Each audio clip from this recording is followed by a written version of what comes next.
From meeting and working with 3 presidents as mayor, to cliffhangers about floods, famous people, near disasters, and encounters with a ton of interesting characters, this is Tales from the Gem City with former Mayor Chuck Scholz.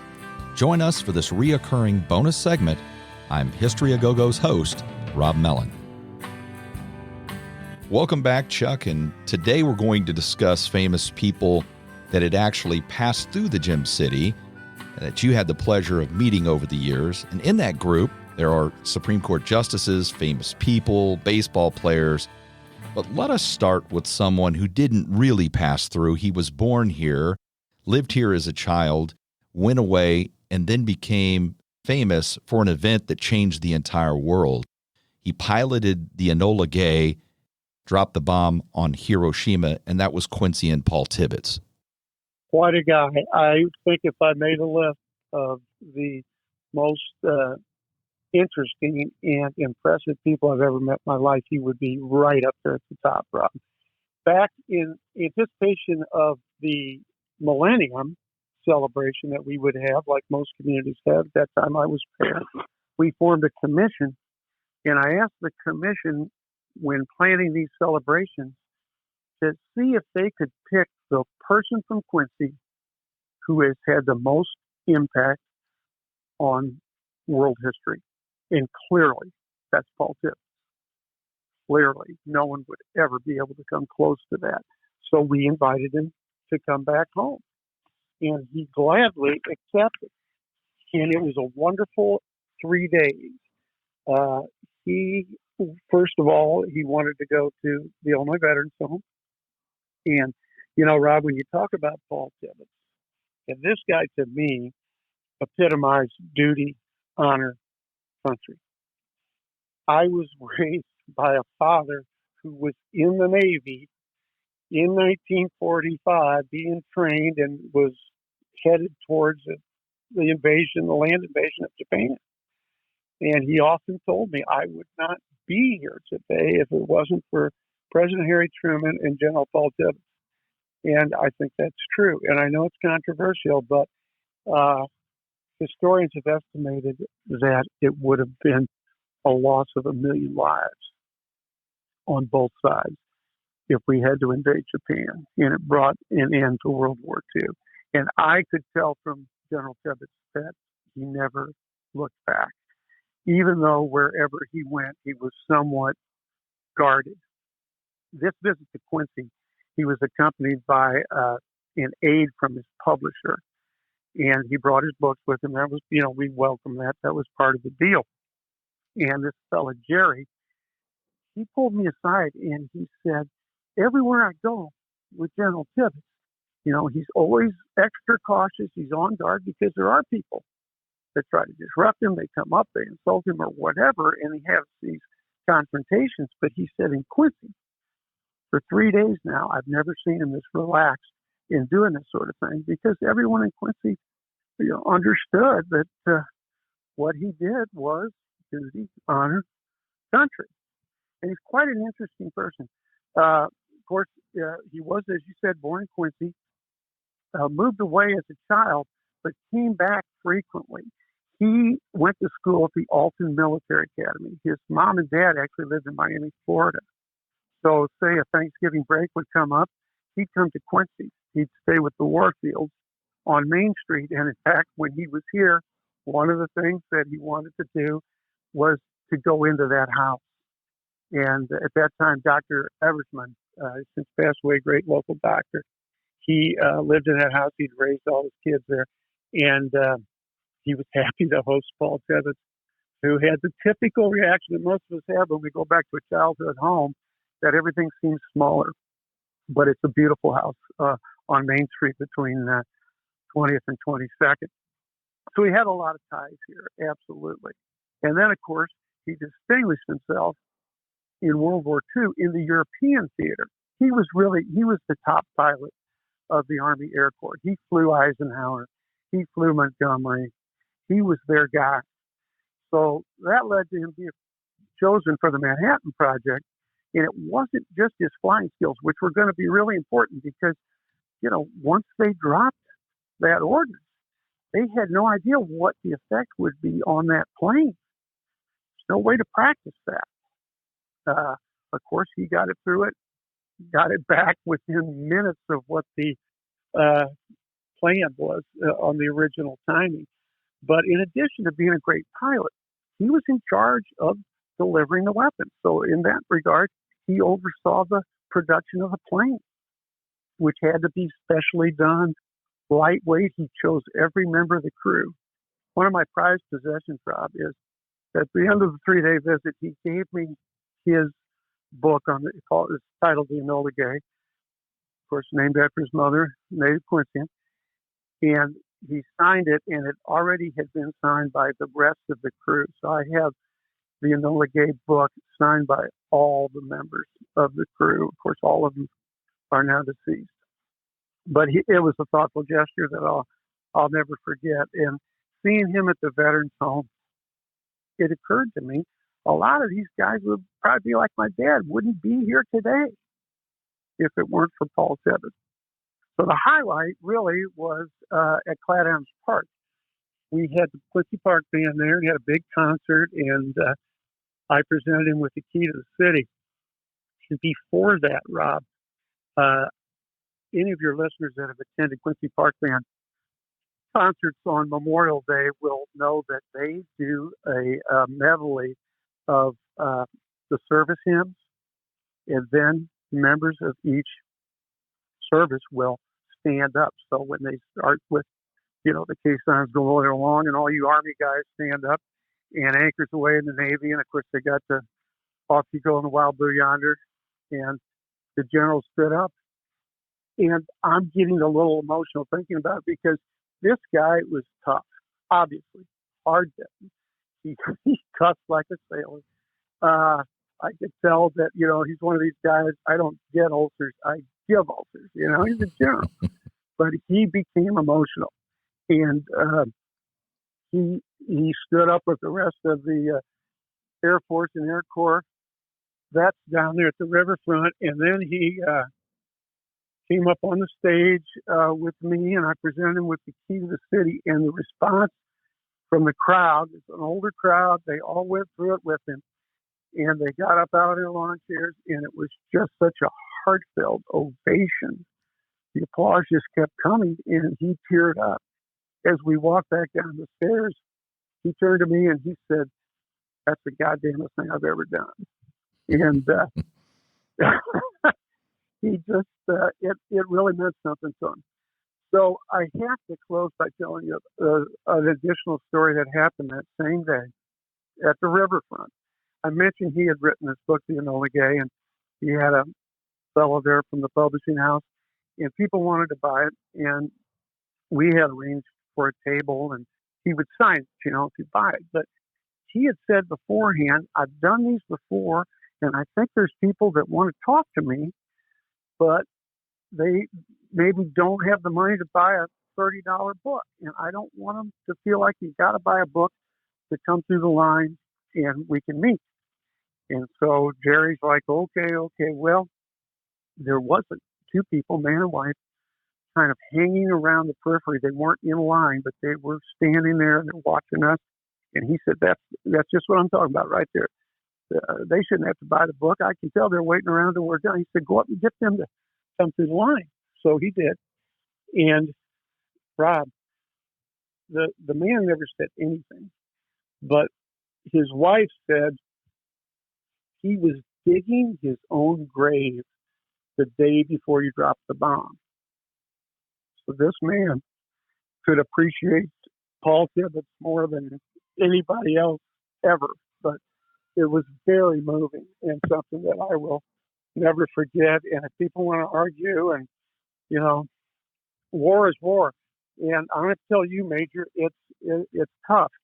But I don't think that Paul Tibbets ever had any doubt in his mind that he did his duty. I was clearly convinced in my own mind, and I had people telling me how much property and lives that bomb would take when it exploded, because it was non-discriminatory. It took everything. I made up my mind then that the morality of dropping that bomb was not my business. I was instructed to perform a military mission to drop the bomb, and that was the thing that I was going to do to the best of my ability. Morality, there is no such thing in warfare. I don't care whether you're dropping atom bombs or whether you're dropping 100-pound bombs, or you're shooting a rifle. You got to leave the moral issue out of it. He told me a story about security for the Manhattan Project, and he said of course, spies were constantly trying to penetrate, and he said they did have a spy in Chicago, and they were able to prove it. And I said, well, I don't remember ever reading anything about that. He said, no one knows about it. That project was so sensitive, you couldn't arrest somebody for penetrating a project that officially doesn't exist. I said, what happened? He said he was told to be on the corner of Dearborn and Jackson at 5 o'clock, and he was shot in the head. He said the Chicago Police Department probably still has that as an open unsolved murder. But it was war. It was war, and he was the enemy. Wow. And I feel like that's what he did in his entire career. Of course, he went on to become a general and had a very distinguished career in the establishment of the Air Force. And of course, his grandson is a general now. Yes, and it's been to Quincy. Yes, and received very well. I always think of the Tibbets, and they just come back home when that's the case, even him. Always be home. And again, if you think, we've had a lot of great people come from our community and we can take pride in. And we've had others that weren't so great, but also had huge impact on world events. James Earl Ray, for instance. But I don't think there's anyone in the category of General Paul Tibbets. And I think it's wonderful that we were able to celebrate a new millennium with our foremost favorite son. That's a really cool story. Let's move along to some other individuals that you've run into over time. And since the Supreme Court is in the news today, you met a couple of Supreme Court justices, Antonin Scalia and Clarence Thomas. Will you start with Scalia and then tell us about how you met Clarence Thomas? This is a story that not too many people could tell because at the time we were pretty much sworn to secrecy. But I'm sure the majority of our listeners would have no idea that Antonin Scalia was in Quincy, but he was. I didn't believe it at first myself. Dr. David Wright, who, in addition to his professional dentistry, he is a licensed federal firearms dealer and has obtained a lot of different things for the Quincy Police Department that we've needed over the years. And he came in and see me one time at City Hall, and I said, "What's up, Doc?" He said, "Well, I need to use the police range. You might recall, Rob, on South 12th Street, for many years we had a police firing range out there. It's actually built out over the underground warehouse, and eventually, I think we lost the lease. In recent years, our officers are getting trained and certified at Passive Park down in Barrie. But in those days, we had a nice police range out there, and there was a nice hall there that was used by the Police Benevolent Protective Association. And he said he wanted to be able to go out there. And I said, "Well, what's up?" He said, "Well, I've got a Supreme Court justice." And Dr. Wright has a collection of interesting old armaments. He's got a Tommy gun. He's got an M60, all sorts of weaponry. And he wanted to have his friend shoot it. And I said, "Do you have a Supreme Court justice?" And I thought he meant an Illinois Supreme Court justice. So I don't really know many of them, but I've met them. And I said, "Well, who is it?" He said, "Scalia." And I know I must have looked condescending or patronizing. And I said, "Doctor, do you really think Antonin Scalia is coming to Quincy?" And he said, "Mayor, he's at my house right now." So I think that was maybe a Wednesday. And he explained to me that they had met on a hunting trip in Louisiana, and he had invited the justice to come up and hunt along the Mississippi up here in Adams County. And so I said, "Well, of course, I will set it up, but I would like to go, and I'd like to take my friend Brent Fisher, our sheriff." And so the we showed up out there Friday morning, and I am not a gun enthusiast. I don't know anything about them. And they proposed a contest. You know, they've got the targets, the kind of the male figure with the bullseye and so forth. And Dr. Wright and Justice Scalia encouraged Brent Fisher and I to get into this contest with him. Now, Brent, of course, can handle it, but I couldn't. But we had our range officer there, Officer Dwayne Long, now retired from Quincy Police Department. And I said, when you pick out the lightest gun, because it'll probably knock me on my rear end with the kickback, and, you know, just set it up for me and hand it to me so I don't shoot my toes off or anything. So it wasn't an Uzi, but it was like a small Uzi similar to that. We each had 30 rounds, and this one didn't have much of a recoil to it. So we all fired away, and when we retrieved the targets, I can say that my guy was probably a little bit shook up, maybe. I don't think I hit it. You just concerned him. You put some concern into it. him. It was some cause for concern. It actually, you know, you would not be surprised, Major, but it was a pattern of going up. That is not a surprise. Those 30 rounds go off in a heartbeat as soon as I touch the trigger. And unconsciously, I guess I moved the barrel upwards. Scalia, I can report, pretty much nailed him in the chest. Cold-hearted. Yeah, it was fun. Well, bear in mind, this is 1998. It was 2 years before he stole the election from Al Gore, and, global warming, Iraq war, Gulf War, whatever. I could say all that. I don't want to put all of that on Justice Scalia, but at the time, who could predict that Bush versus Gore would decide the outcome of a presidential election? Get over it. It's so old by now. The principal issue in the case, whether the scheme that the Florida Supreme Court had put together violated the federal Constitution, that wasn't even close. The vote was 7-2. It was Al Gore who made it a judicial question. It was he who brought it into the Florida courts. We didn't go looking for trouble. It was he who said, I want this to be decided by the courts. What are we supposed to say? Oh, not important enough. We went in and we had lunch together. They brought in some fried chicken and iced tea and potato salad. And I got to sit next to Justice Scalia, and we got to talking. And, I'm a Catholic. He's a Catholic. I went to Georgetown University. So did he. I'm from a big family. He, I think, also family of 7 kids. And we hit it off pretty well, I have to say. And now, over all these years, I've read how he and Justice Ruth Bader Ginsburg were such close friends and went to the opera, and their families visited back and forth.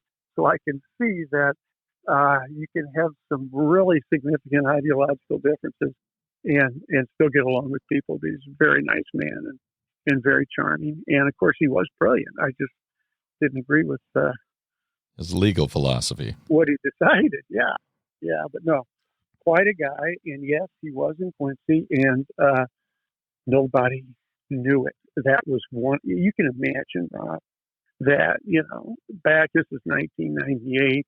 So whoever it would be, Time Magazine, USA Today, whatever, would love to have a picture of a Supreme Court justice firing away with an automatic weapon with all the gun control debate. So we were all, he had one person with him who was a U.S. Marshal. He had a U.S. Marshal. He had a son-in-law who lived up around Naperville, as I recall. And that was it. And I really think if he'd have walked in to a convenience store, of course, they may have recognized the name on a credit card or something, but I think to look at the guy, at least back then, I don't think anybody would have recognized him. Of course, his closest compatriot on the court was Clarence Thomas. And Clarence Thomas also came to Quincy, actually, Culver Stockton College, but Smith and Knight here, and I was able to have dinner with them over at Culver Stockton.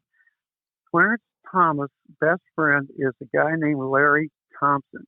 Larry Thompson, born and raised in Hannibal, Missouri, graduated from Culver Stockton College.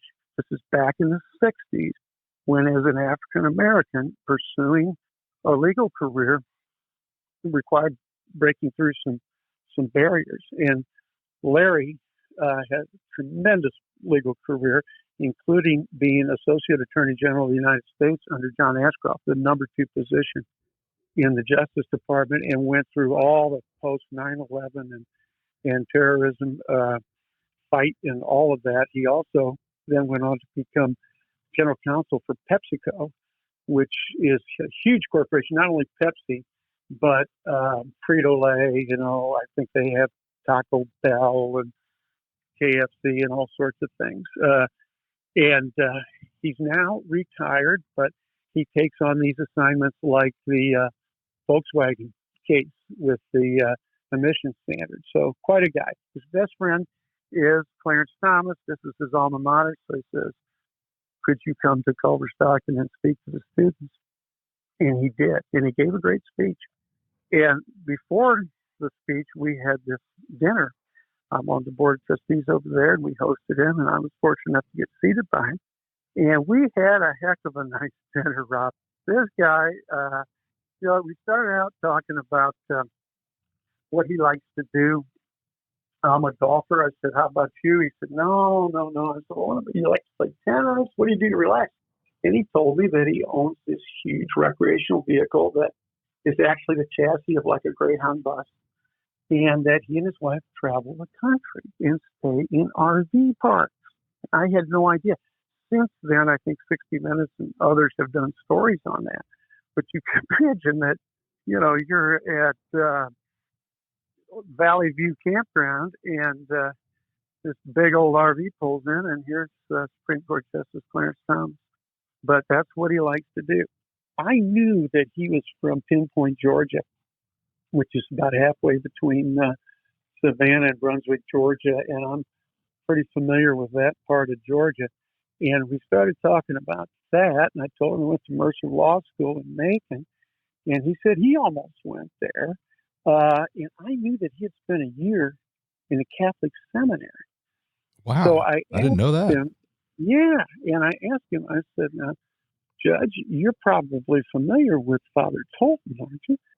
An African American that wants to be a Catholic priest, I would think, but he'd never heard of it.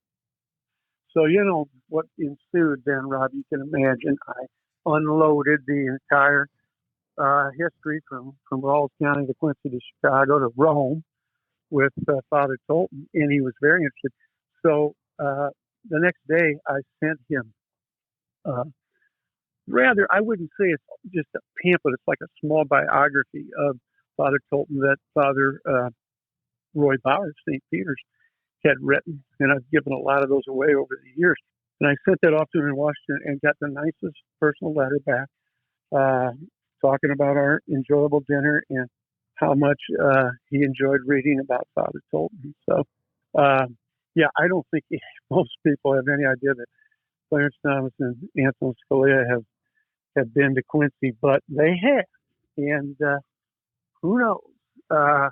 There may be others out there that I'm not aware of, but those are two that I got to have a close-up encounter with.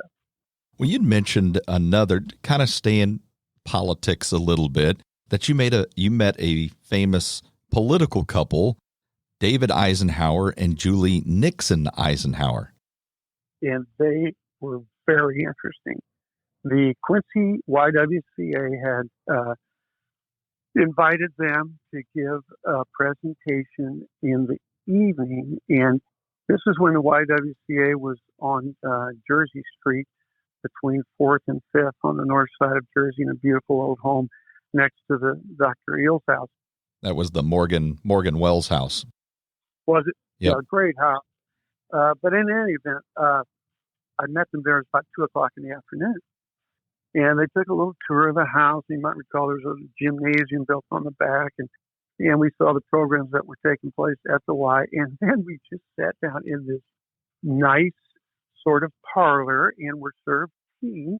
And I got to just visit with them.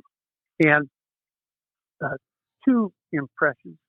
One is Julie Nixon Eisenhower. I'm not sure I've ever met anyone more poised in my life. She knew exactly, where to stand, where to sit, who to thank, gracious, perfect manners. And I, an attractive woman, but to look at her, Rob, you could not escape her father, the image she of her was father. looking at Richard Nixon.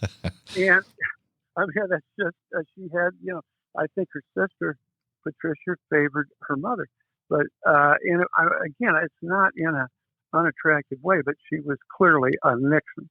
And I got to thinking, here's this woman who has been through, 5 national presidential campaigns intimately. I mean, her father ran for vice president in 52 and 56 and ran for president in 60 and 68 and 72.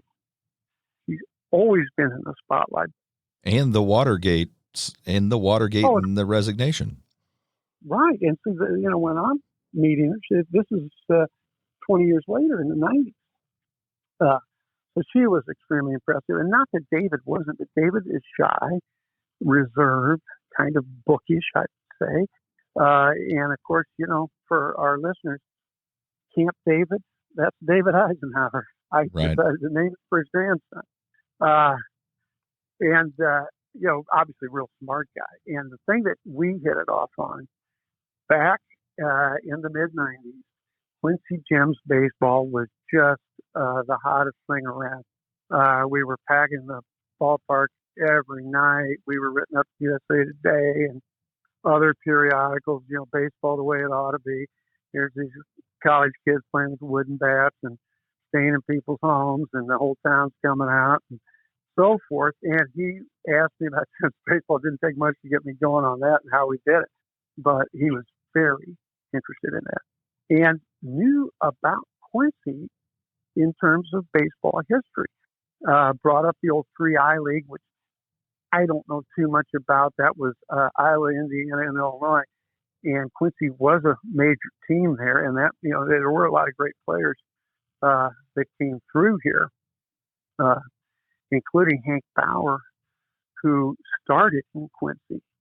In 1946, Hank Bauer had just gotten out of the Marines. He was a hero in the South Pacific in World War II. Great, big, strong guy. Got signed by the New York Yankees, who's one of their farm teams. In those days, the minor league system was really extensive. But they assigned him to Quincy. And Tom Oakley told me that Hank Bauer played every position that summer, dominated the league.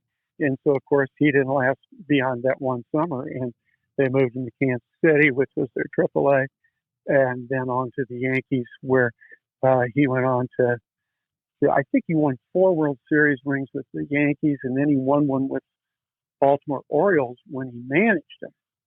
But quite a guy. So in 1946, he's staying at the Elton Hotel, and he's walking up 4th Street.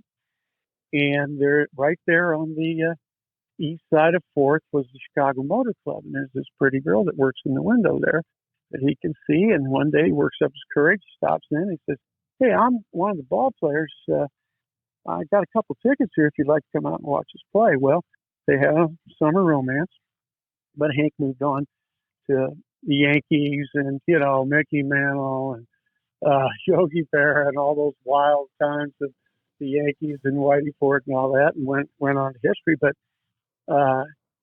around, I think, the early 90s, Hank, who was a widower, made contact with that young woman that he'd met back in 1946, who was a widow. They both lost their spouses. And he had retired back to Kansas City. And that sparked a romance that was rekindled. And it was a wonderful, beautiful thing. And he would come to Quincy about every other weekend, and then she would go to Kansas City. So people may have seen Hank Bauer around Quincy. He was a frequent visitor and was very good about going out to the Illinois Veterans Home and signing for all the veterans, his fellow veterans out there. And we had a night at the ballpark for him out with the Gems. And he was so gracious and really a wonderful person, but almost had as Quincy as an adopted home over here, and got to know a whole bunch of people. I know if there's anybody listening here that from the old Elks Club, they'd be down there, like I say, about every other weekend. So, and while we're talking about baseball, Rob, can I bring up a familiar Quincy name of El Tappe? Absolutely. So El and Mel, twin brothers, both tremendous athletes. El went on to the Cubs, and he participated in what they called the College of Coaches, where Mr. Wrigley, he had various coaches serve as managers on a rotating basis. And what I wanted to mention about him is how well known he was outside of Quincy. You know, we've had some great baseball players. Jim Finnegan, right, who made the All-Star team for Kansas City Athletics. Well, Fritz Ostermuller, right, who is depicted in that Jackie Robinson movie in a very unfavorable light as being one of the prejudiced ball players who went out of their way to give Robinson a hard time. But, you know, when I was growing up, Fritz Ostermuller you always heard that name as one of the great athletes at Quincy. Same way with Jim Finnegan, who was a high school athlete with my dad and my uncle. And he was always our favorite player. When I got to high school, his wife was my Spanish teacher. She was my Spanish teacher, too. Right. Peggy Finnegan, great lady. But anyway, with El Tappe, first time I ever met Lou Brock, and I got to meet him a couple of times, he said, "You're from Quincy? How's El Tappe?" And I said, "You know, he said, El Tappe was my manager. He's the first manager to ever send me out to start a big league game." And I thought, wow, well, I'll tell El. And Ernie Banks. We brought Ernie Banks here for the Lung Association, and in setting that up, he said, "Quincy, El Tappe still around. You know, they played together." And Jesse White, our Illinois Secretary of State, who I've gotten to know very well over the years, great man. But when I first met him, first question was, "How's El Tappe?" Because Jesse White was managed by El Tappe at the Cubs AAA farm team in Salt Lake City, Utah. So, you know, there's always all these Quincy connections. And let me just close with this, Rob. I had mentioned to you earlier about our airport. Quincy Regional Airport is situated in a good spot for cross-country air traffic to set down and refuel. And over the years, we've had a lot of that where folks going, say, from LA to New York, it's better to set down clear of the Chicago air traffic or St. Louis. Quincy has a restaurant, got a fixed base operation, and so forth. Well, we have a few rather frequent travelers. Back when I was mayor, Steven Spielberg and Kate Capshaw would be in Quincy frequently. I think just about every time they went from coast to coast, they stopped in Quincy because Kate had an elderly relative at Good Samaritan Home. So they would come into Quincy and visit. They were close friends with Gene and Peg Simon from Chatham School and frequent Quincy visitors. Another guy that you may have seen at a stoplight and thought, that can't be John Travolta. Ian Isaacson from Quincy became personal trainer to John Travolta and I think other Hollywood stars, but very close with John Travolta. And one day I ran into Dan's mother out at the store, and I said, "How's Dan?" She said, "Oh, let me show you these pictures." And she had these pictures she pulled. This wasn't the days that you pull out your phone, Rob. These were actual, out of her first photos. And I said, "Oh, there you are with John Travolta. That's great. Did you have a chance to go out and visit Dan in Hollywood?" She said, "Oh, no. That picture is taken in my living room here in Quincy." And I said, "Really?" And she said, "Well, John Travolta likes to fly. And when he's flying across the country, he'll refuel in Quincy, get a car, and drive in and come to my house." So astounding. But John Travolta, like I say, if you're at 36 and Broadway and you look over and think, it wouldn't be John Travolta driving that rental car. It just could be. It might be. Can I ask you about one other individual? Yeah, absolutely. I know, and I remember this from I grew up in the 70s. That's when I was a child. And so I remember Captain Kangaroo, and I knew that you met Captain Kangaroo. Captain Kangaroo had first of all, I watched Captain Kangaroo as a kid. My mom was a big believer in the captain. In fact, I haven't signed something from my mom, but you remember we used to have the Quincy conference here for teachers, brought in thousands of teachers. And Bob Keeshan, Captain Kangaroo, following his career in children's television, became a leading national expert on pediatric health care. So this guy really cared about kids. And the Quincy conference, our teachers wanted to have him do a presentation. Well, they had a $5,000 budget. It was $10,000 to bring the captain in. And they came to see me at City Hall, and I said, I'll tell you what, I'll raise that other $5,000 if he could also do a presentation for the community. So he was going to do one out at the Quincy conference, which I think was the luncheon. And then that evening, we had him at the Civic Center, and he gave a great talk. So I said, well, there's only one other condition. I want to be able to pick him up at the airport. I want some face time with the captain. And Dr. David Lohmeyer, who is no longer in Quincy, but a great man, great pediatrician, who was on the cutting edge and knew all about Bob Keeshan's work, he wanted to go along. And I said, absolutely, Doc, the captain was not into getting into small aircraft. So his plan was to fly into St. Louis. But we get down there, and we're waiting. I think this was, you had a little better access, as I recall, at the airport. It was all prior to 9/11. And we're waiting to see the plane pull up, and then passengers disembark. And I said, hey, I've got to use the restroom. And I think the doc went to get a magazine, but long story short was we missed the captain. We lost him. And I'm thinking, how could you lose the captain in the airport? This guy, you still had that haircut. Right. You can't miss it. Yeah.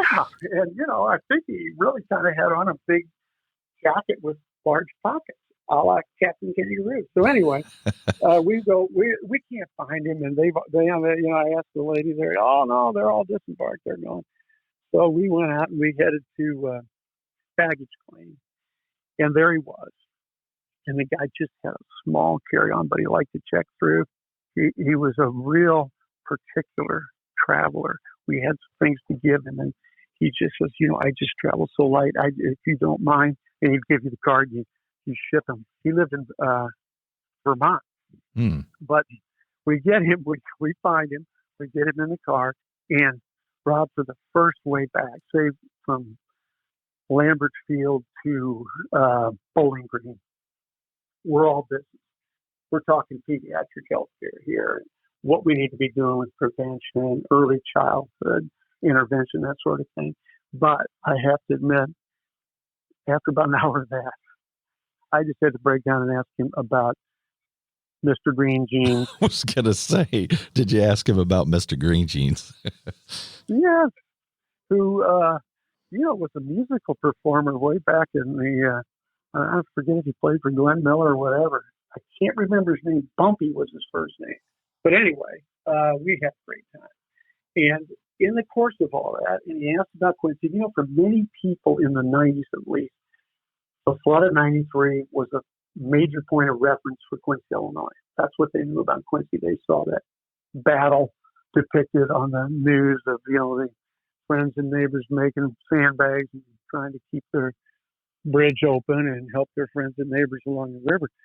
So we got to talking about the flood and about the loss of the levee, July 16th of 1993, with James Scott's sabotage. And I told him that I was familiar through a close associate in the probation department that told me that James Scott and his brother, who were well-known arsonists in Quincy, they had burned down Webster School, used to stand at 12th in Maine. That's an exercise area for junior high now. They burned that school down. I think one of them was 12 and one of them was 10. And, he had just been released from prison, and dangerous person that should never be allowed out ever again. But in any event, I told you, Bob Keeshan, Captain Kangaroo, that this person that did this and caused all these hundreds of millions of dollars in destruction was the victim of child abuse as a very young child. and that had come out in the pre-sentence investigation and so forth. So that night, when he made his speech to the community, he used that as an example of why, when you invest in early childhood health care, prevention, education, all of those things, not only is it the right thing to do, it's the smart thing to do. And it's a smart thing to do financially. And he used that as an example. If someone could have intervened way back in Jim Scott's childhood, maybe he wouldn't have wrought hundreds of millions of dollars in damage and, potential loss of life. We're very fortunate and blessed that we didn't have any loss of life, but certainly we had some very close calls. So he used that in speech. And then after the speech, people wanted to come up and meet Captain Kangaroo. So there's a long receiving line, and, everybody's talking about the show and how they loved it and so forth. And there was a fella, he kind of waited to the end, and he came in and he said, I taught Jim Scott first grade at Irving School, and I always suspected that there was something going on. And the guy was really upset and emotional. He said, you have to understand, we did not have any kind of reporting system back then. There was no hotline. We didn't know what to do. We didn't know what we could do or should do. And Bob Keeshan was extremely sympathetic and empathetic and told the guy not to take it on himself. It's not his fault. He totally understands, and he did what he could and so forth. But that's the thing I would take away from Captain Kangaroo's visit.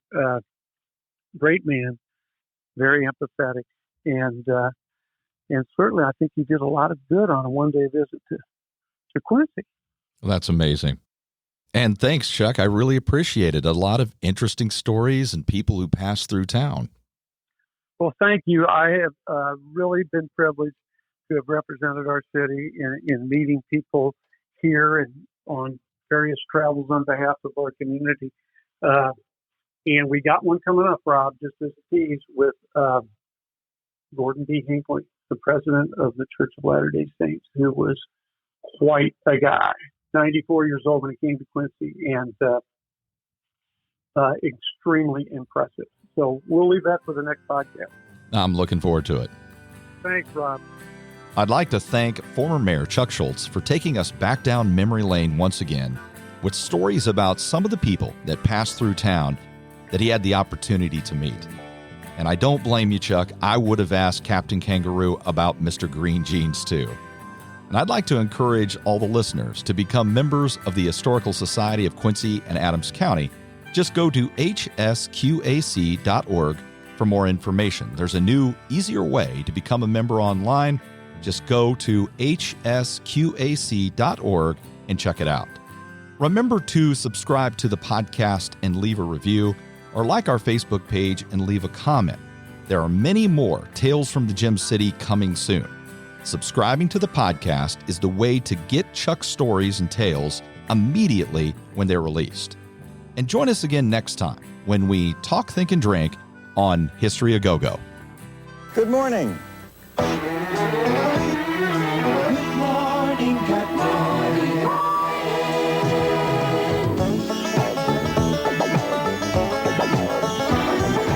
Good morning, Captain. Won't you come on out and play? Wake up the sunshine and share this friendly day. Good morning, Captain. It's a smiling song we sing, 'cause we're happy to see you and the good times as you bring.